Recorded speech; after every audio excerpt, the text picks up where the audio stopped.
We've got it backwards about how we show up for ourselves because we always get told it's selfish if you don't show up for other people before you. And I think that's born out of an old myth in society that that's how these things go down. And so if we're showing up for ourselves first, then I think we're getting it right.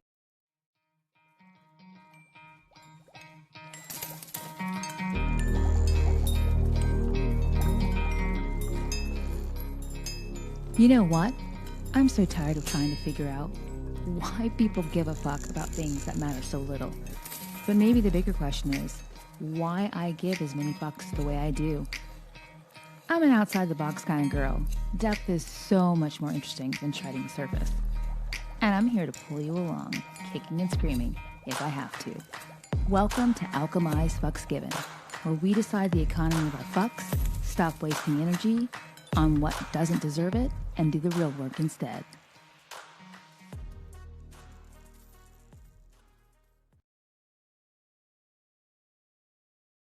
Welcome to Alchemize Fucks Given. The one thing I think that is the hardest thing for us to think about and to look at is how the fuck are we showing up for ourselves, right? Like, what the fuck are we doing to show up for ourselves? And why are we showing up for people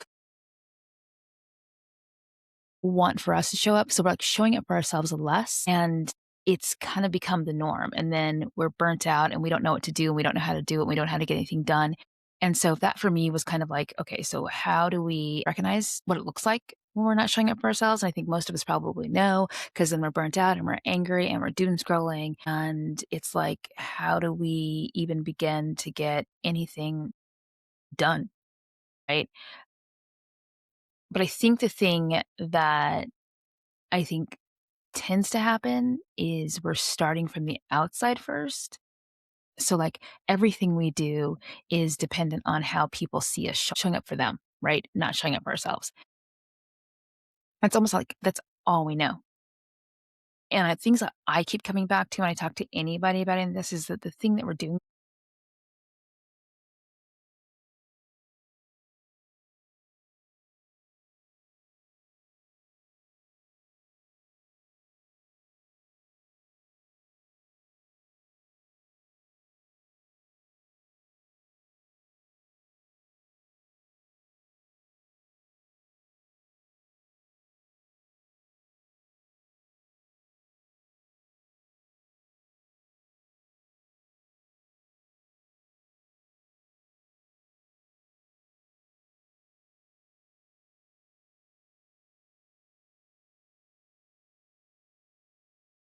And then if we have enough time, we show up for ourselves.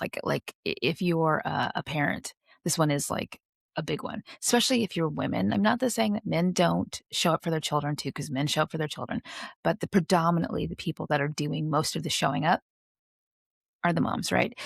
So if you're thinking to yourself, I have to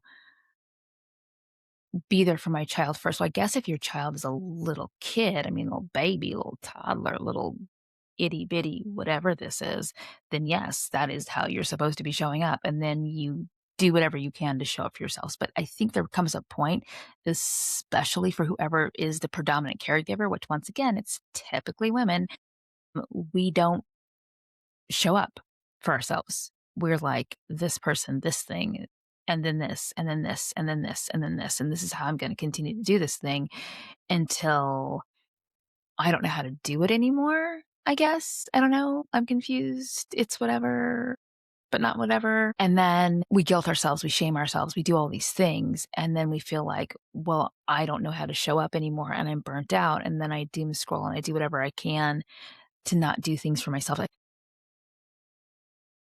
We've got it backwards about how we show up for ourselves because we always get told it's selfish if you don't show up for other people before you. And I think that's born out of an old myth in society that that's how these things go down. And so if we're showing up for ourselves first, then I think we're getting it right. But then you have to feel okay with showing up for yourself first. Like, so why is this so hard? why is this so hard to show up for ourselves? And I think that it is something that, so if society says to us, on our lives, you show up this way in your feminine. Because if you think about it, kids used to be seen, not heard. Women, it was all they could do to have their own thing, to do their own thing, to have their own stuff, to own anything. And if you were some woman that you owned something that you weren't supposed to have, and people were like, oh my God, she's a feminist or whatever, and she doesn't like men, or she's what, I don't know, it's a whole thing, right? So if we are showing up in that way, if it's I'm going to say this word, and the word is patriarchy. But then I was like, that word is so toxic and it's so ew.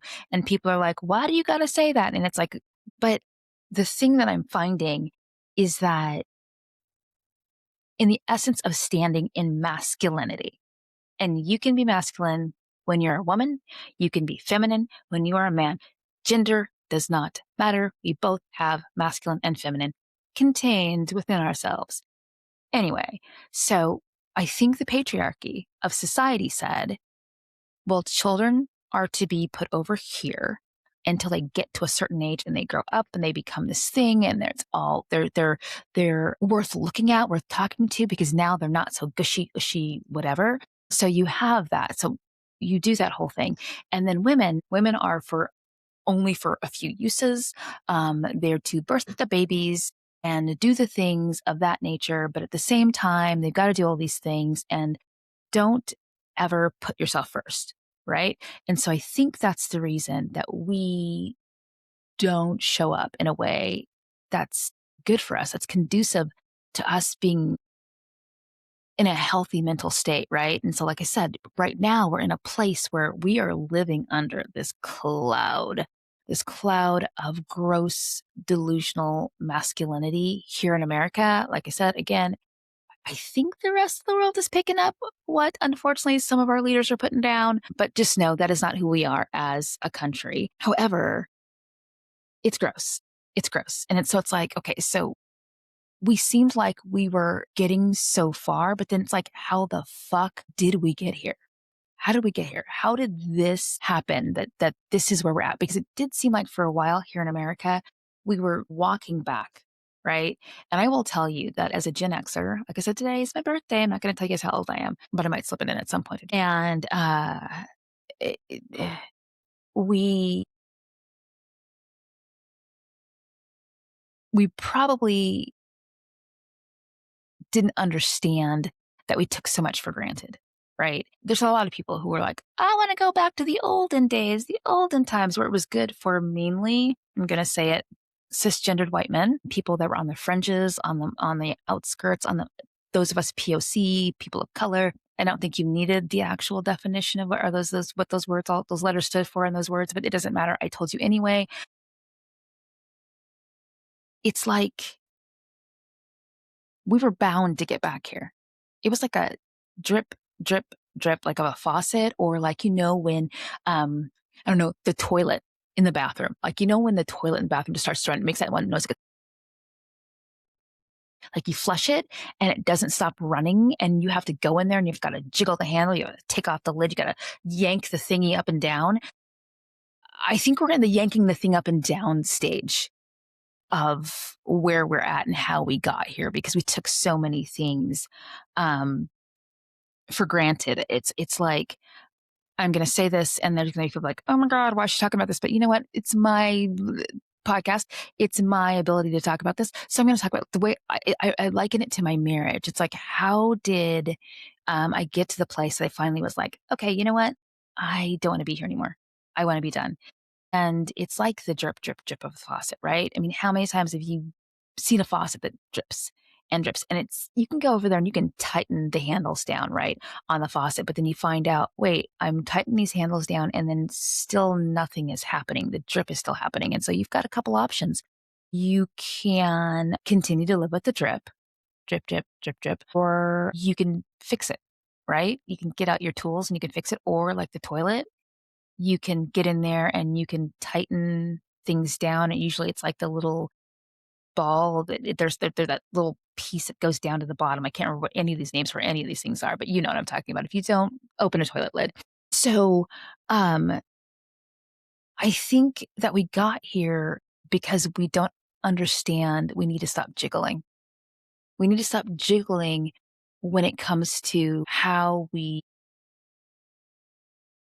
allow ourselves to be seen through our own eyes, not through the eyes of other people, right? It's like sitting down today and getting in front of this podcast, this microphone and the camera and everything.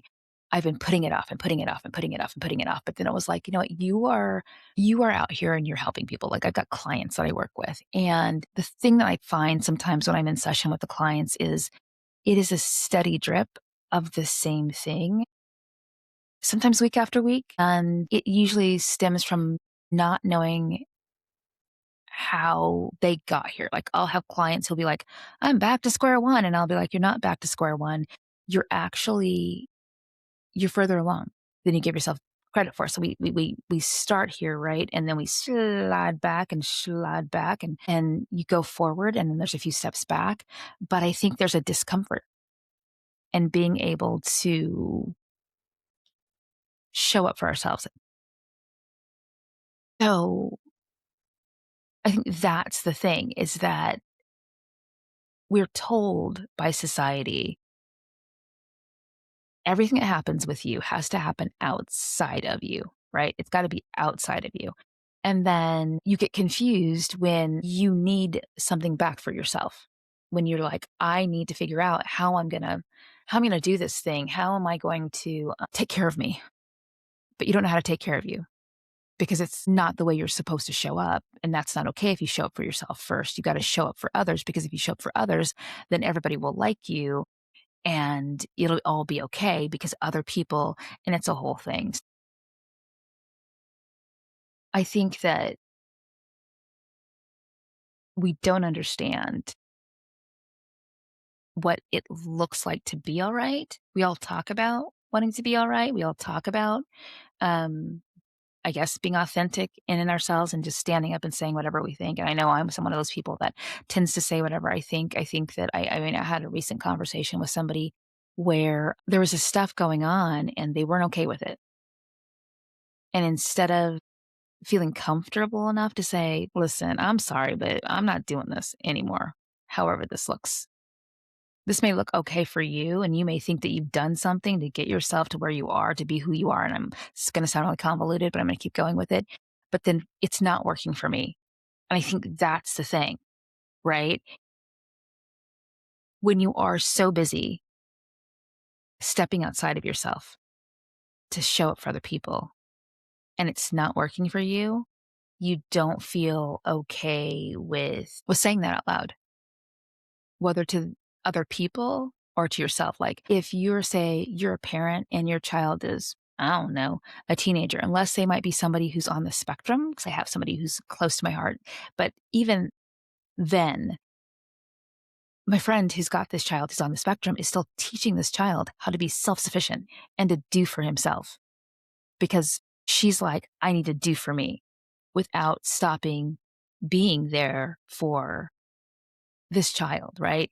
I think that's how we get to this place where we don't take care of ourselves. We don't know how to show up for ourselves. We don't know how to do the things that we want to be able to do because we are so busy apologizing for wanting to care for ourselves, right? Even when we know we shouldn't do that, even when we know we need to trust ourselves, even when we know it's not good for us to not do this, we still do it because society says that's how you do it. So you spend a lot of time going, well, then who the fuck am I?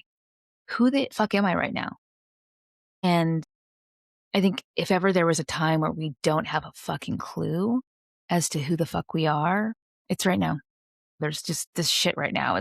I mean, one of the things I think often is I wish I could fail up so hard the way there's certain individuals in this world. Anything. Think that did you, but it's amazing how we have no idea who we are anymore. I know that there's days where I say to myself, what are you doing?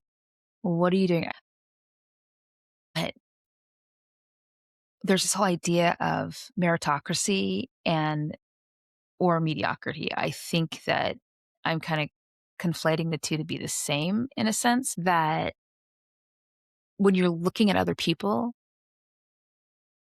in power, I'm going to say this is not for everybody, and you see the level of mediocrity showing up, it has you questioning who the fuck you are.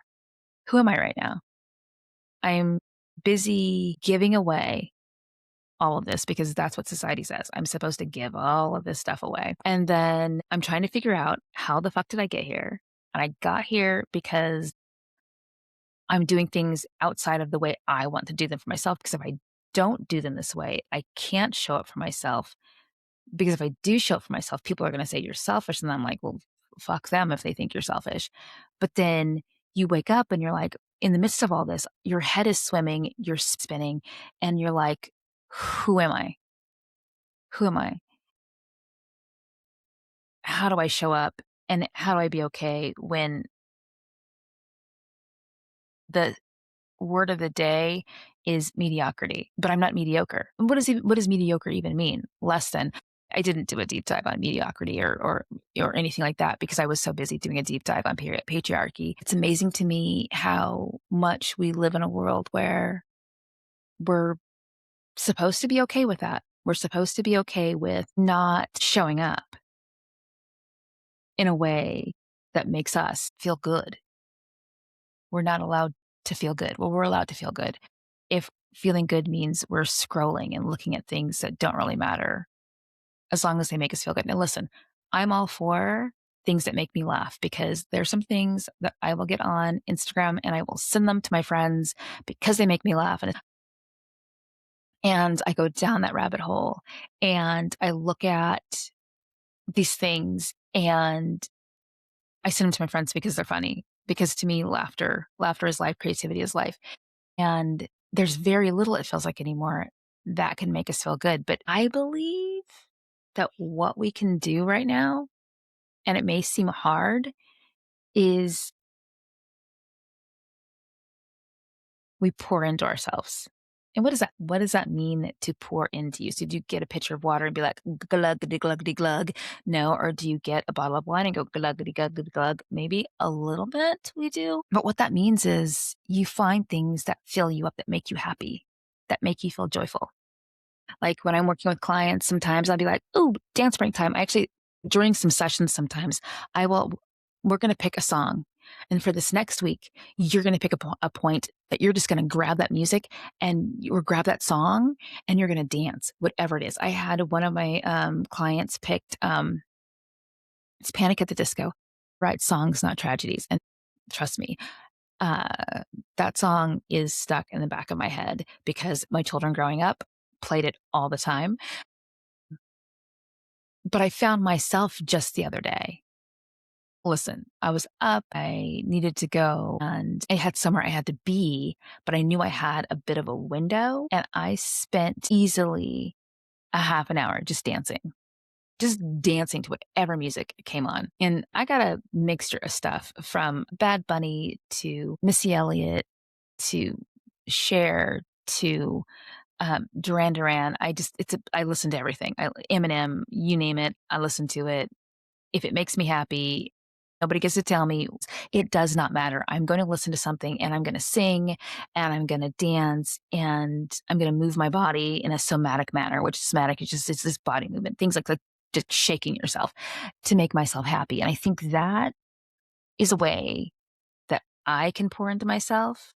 I know that I'm going to repeat this ad nauseum and you're going to hear it consistently all the time. I got two options every day. I can wake up and think I'm coming at this in a positive with the hope that that's what I get all day long, knowing it's a possibility something negative can creep up. And I'm going to do my best to recenter and reset myself and go, okay, you know what? So the next time somebody upsets you, like you're like, did you really just go there? I want you to pick a song, have a song at the ready. You're just going to turn it on Get your phone, you're gonna turn it on, and you're gonna just start playing it, and you're gonna dance right in front of them when they piss you off. And listen, just do it for 10 seconds. I was gonna say 10 minutes, but then they're gonna have walked away. That's all I'm saying. They just randomly started dancing. We were arguing about whether or not that was my parking space. And they jumped out and they were like, I can't even think of a song. I'm trying to think of a song. Joy. Anyway, that's what you should do. You need to pour into yourself whatever makes you happy as long as it's legally permitting outside of your home. Well, I'm gonna say it can't be legally permitting within your home because what's in your home, as long as you're not doing anything like you're not burying anybody underneath the ground, whatever is legally in your house that you're willing to do, do it. Trust yourself.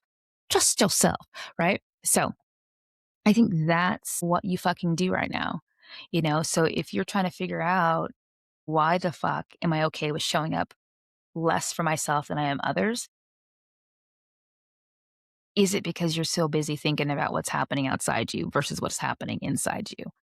That's the first thing. You got to ask yourself that question, right? And then why does this feel so hard? And it's because society told you it ain't okay. What we do is we make other people feel all nice and gooey, ooey, like a chocolate chip cookie that's just come out of the oven. And then, you get to eat that cookie 2 weeks from now from the cookie jar and it's like all hard and crackly. That's what you get to do because honestly, those cookies weren't for you. Those cookies were for other people. Or you can tell society, fuck you. I'm not doing this like this anymore. I'm going to eat those cookies. Not just out of the oven because you're just going to burn yourself, but you know what I'm saying. That's what you're going to do. You're going to get your cookies first before you give your cookies to other people. This suddenly turned what seems like slightly sexual. That's not what I meant. Cookies, as in how you make yourself feel better, right? Although you could give yourself your own cookie at that too. And then how did I get here? I got here because that's what I know. That's what I was told. That's how I'm supposed to show up. Because showing up any other way is not okay. Well, not okay. I just did that with quotes. It's okay if you feel good first because selfishness isn't the negative everybody tends to make it, right? So remember, you have had a constant steady drip, drip, drip from the faucet of what's okay and what's not okay. And the constant run of the toilet of you're just gonna keep jiggling that handle. And it's like, no, no, no, I'm not gonna jiggle that handle. I'm gonna tighten things down and to make it where the drip stops and the running stops, right? And then you're gonna figure out who the fuck am I right now? Where am I in this present moment? Am I the person who is failing upward hard? Or am I somebody that's already there, but I just need to recognize it? And then understanding there are moments when I'm not at my greatest, but know that I'm gonna toot my own horn and I'm not gonna be mediocre when I'm doing it. All that to say, right now, alchemize the fucks, run down the list until you get to a place where you're like, yeah, I can fucking chill with this. All right. All right. I will see you guys later and have a good day.